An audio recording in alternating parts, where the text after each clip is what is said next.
Ndị be anyị ekene m unu. Afa m bụ Ada Ebubedike, Ada ndị Igbo, nke onye chi ya zelu. Nke kunu mee a na-emekwa? Unu agbakwara ọfụma? Ndị Igbo nyekwa nsogbu na Disemba ha. Unu na-eme eme, unu kara aka.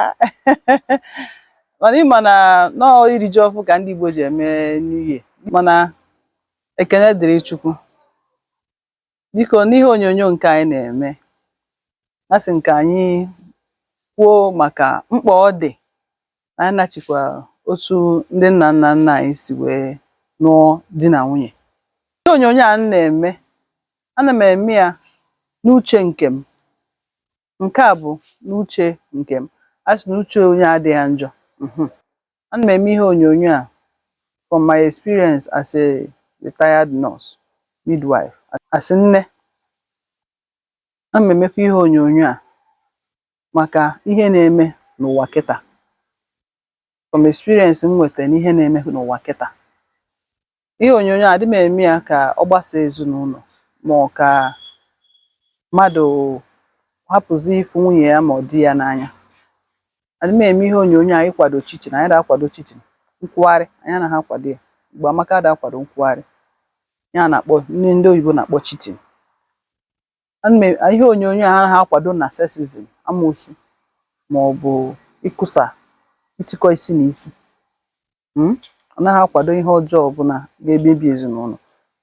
Ihe onyonyo a na-akwalite ezinụlọ, ịfụnanya na ezinụlọ, ịfụnanya n'ala Igbo, ịfụnanya n'obodo anyị a na-akpọ Afrịka. Polygamy bụ ịnụ ọtụtụ nwanyị with consent ndị niile dị involved, ma ụmụaka ma okenye. Na-aghọta ya? Polygamy bụ ịnụ ụbara nwanyị, mana isi nwanyị maọbụ nwanyị nke Igbo ma ụmụaka nọ n'ezinụlọ ahụ, ndị niile nọ n'ezinụlọ ahụ, a ga-agwa ha maka ya. Ha ncha ga-ekwekọrịta nọọ ihe a ka anyị chọrọ ime. Mgbe ndị nna nna nna anyị na-anụ ọtụtụ nwanyị, nsogbu niile anyị na-enwe kịta ha dị enwe ya.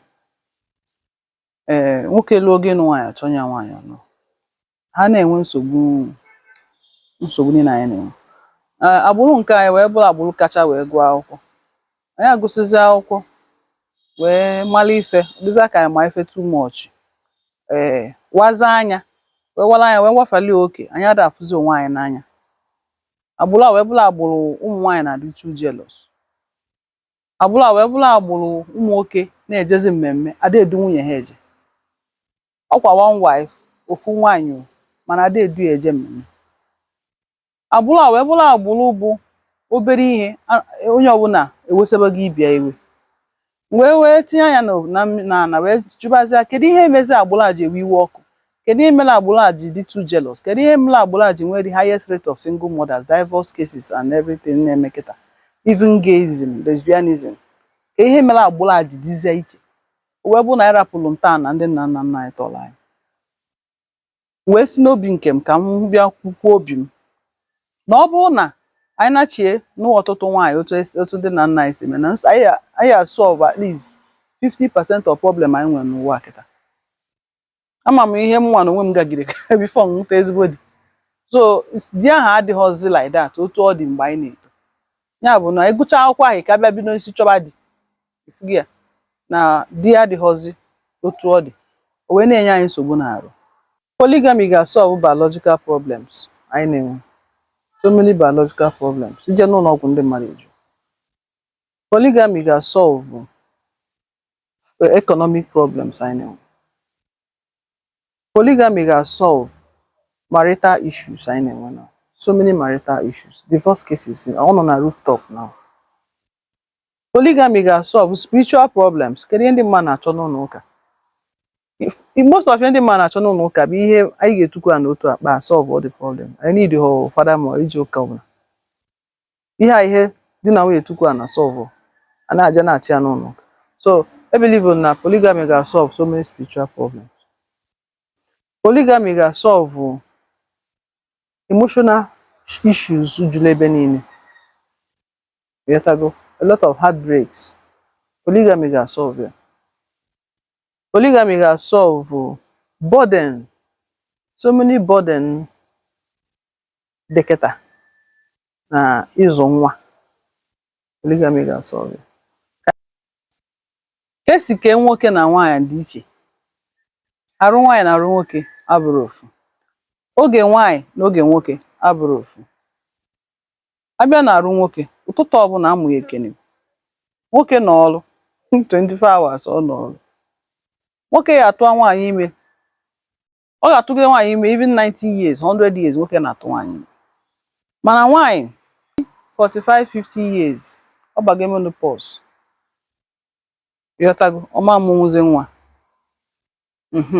Abịa na arụ nwaanyị, ọ bụrụ na ọ adị na nwoke otu o kwesịrị ịdị na nwoke, ọ bụrụ na ọ dị atụ ime otu o kwesịrị ịdị ime, ọ na-enwe fibroid maka na afọ ya na-eche ya ka ọ na-amụ nwa. Ọ bụrụ na ọ dị use afọ ya ọfụma, ọ ga na-enwe fibroid. So e believe na ọ bụrụ na ụmụ nwaanyị nụba di n'oge and ọ bụrụ na emebe polygamy, na ọ ga-solve most fibroid cases a na-enwe. Most issues that arise from abortion, polygamy ga-solve ya because ọ bụrụ na nwoke tụọ nwaanyị ime and ọ ma na ọ ga-anụ ya, gwa nwunye ya si adubata nwaanyị ahụ, ama nje mee abortion wepụ nwa ahụ. So polygamy ga-solve abortion problems anyị na-enwe. Ndị ụfọdụ mechaa abortion na anazi ebe dị ama mmụnzi nwa. So polygamy n'uche nke m ga-solve abortion problems. Polygamy ga-solve issue of prostate enlargement na-eme ụmụ nwoke. Agwara m na m na-ekwu okwu a based on my experience as a nurse. Ụmụ nwoke adịghị eme ihe ọ kwesịrị ime, ọ na-enwe prostate enlargement especially from 50 years and above. So nwoke ọbụla kwesịrị na-echeki prostate ya. Mana ọ bụ na ọ na-arụ ọrụ otu ọ kwesịrị ịrụ ọrụ, ọ nweghị ihe dịka enlargement. N'oge ndị nna nna anyị o fere ahụ ịnụ maka prostate enlargement because ha na-arụ ọrụ ọfụma. Ndị nna nna anyị were apa ka ha na-agba adịghị eyi trouser, ha na ọrụ steady, ha mara ya bịara ime n'ụwa. So engine ha na-arụ ọrụ ọfụma. Ọzọ dịka ibia wee bụrụ economic issues. Polygamy ga-solve economic problems. Unu n'anya ka mgbe anyị na-eto, the rate of hotels dị kịta adịghị mgbe ahụ. Ego niile a na-awụfu eji arụ hotel, ke ndị a na-arụ hotel a. Ndị a na-arụ hotel a bụ side chicks, sugar daddies. Ịghọtago? Ndị a na-arụ hotel a bụ ndị short time. Ndị a na-arụ hotel a bụ ndị na-agba n'ilo, na-achọrọ ka nwunye ha mara ihe ha na-eme. Na-afụgị ya, ma ụmụ nwaanyị ma ụmụ nwoke o, bụkwa sọsọ ụmụ nwoke na-agba n'ilo, ụmụ nwaanyị na-agbakwụsị n'ilo na. Mana ihe a niile bụ ihe polygamy would have solved. Ịfụgị ya, ọ bụrụ na nwoke nụtala onye ọfụ n'anya, ọma na-aga na hotel, ya na nwunye ya anọ n'ụlọ. Ya ego niile a na-akwafusi na hotel, a na-ewebata ya n'ụlọ. Ya bụ akụluo ụlọ. Akụluo ụlọ bụ na ego niile nwoke na-akwụfu n'ilo ma nwaanyị na-awụfu n'ilo, ewubata ya n'ụlọ. Ịfụgị ya. Ọzọ bụ women helping women. Economically, ụmụ nwaanyị kwesịrị na-enyere nwaanyị aka. Ịfụgị ya. Kama ihe na-eje motherless babies home, na-edonate ihe ego. Ọ bụrụ na a na-anụbasị, ọ bụrụ na hapụ ụmụ nwaanyị anyị hapụrụ ụmụ nwoke ka anụsịsị ụmụ nwaanyị a, ọnwa ma na-enwe motherless babies ọfịma. Ọ fere ahụ ịfụ ndị ahụ yọ na street because nwaanyị dị ime ekuchie ya, nwaanyị bụrụ widow ekuchie ya. Nya ịtụ ọ na-achọzi ego, ọma na-achọ ego. So most of economic problems anyị na-enwe bụ maka na anyị ekweghị ashie. Ije na some places, news houses dị empty, onwe ebia. Mana ụfọdụ dị homeless. Gịnị ka ọsọ ya? Ebe a na-ezo. Ịfụgị ya, kama nwoke ahụ edonata nwaanyị ahụ ụlọ, kama o juru ya jebe hotel, ụlọ adị empty. Ụfọdụ lụsịsị ụlọ, ha mmụọ sọsọ ofu nwa. Nwaanyị na onwe ya makwa na ọma amụnwuzi nwa ọzọ, kama ọ ya ahapụ di ya ka o jee nụọ nwaanyị ọzọ. Ọ na-eti, ọ na-azọ ụlọ, ọ bụrụ sọsọ ofu nwa ka edogo na nnukwute mansion, sọsọ ya nọrọ ebe a. Ịfụgị ya, ọ dịrọ mma.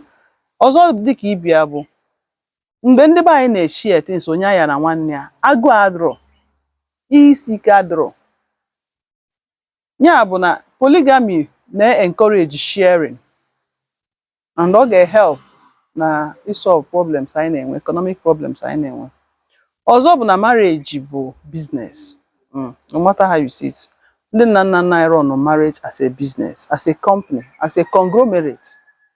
Ya bụ na ọ bụrụ na ị nụrụ ọtụtụ nwaanyị, nwaanyị na-akpata, nwoke na-akpata, akpa eju. Adịzị ụmụ nwaanyị na-ebu akpa na-ejukwu.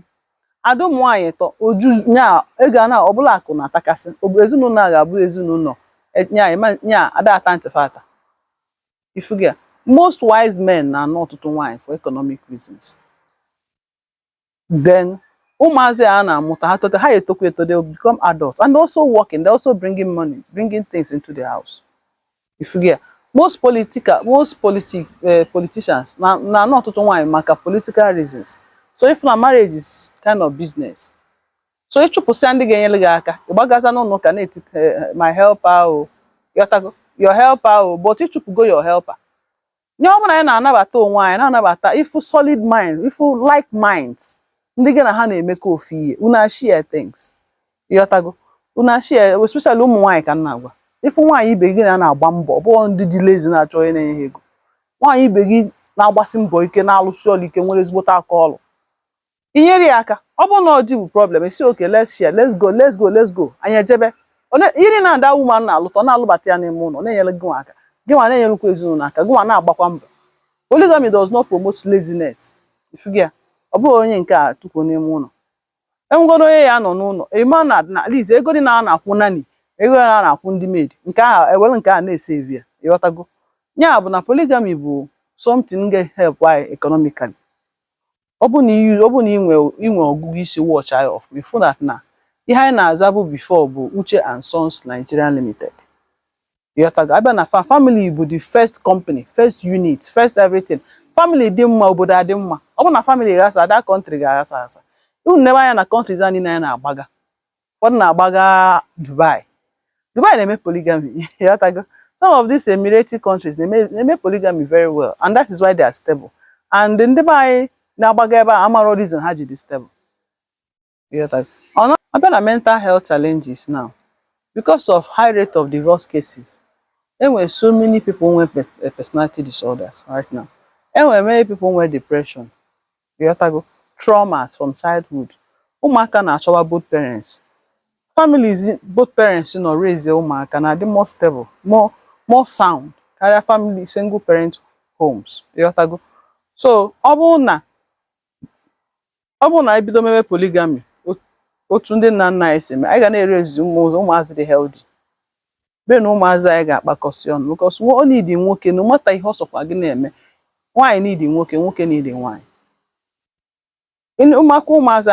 ụmụazị na-eto ha na-achọ parents ha and ha chọkọta ke nna m nne kekwanụ nna m ị na-akọrọ ya story nwa atoto onwebe problem onwebe depression onwebe some mental health challenges yotago onwebe bipolar na imago bipolar depression and all that ihe niile bụcha ihe imago not getting enough love o need from both parents na cause. So I believe na polygamy will solve mental health challenges a na-enwe now.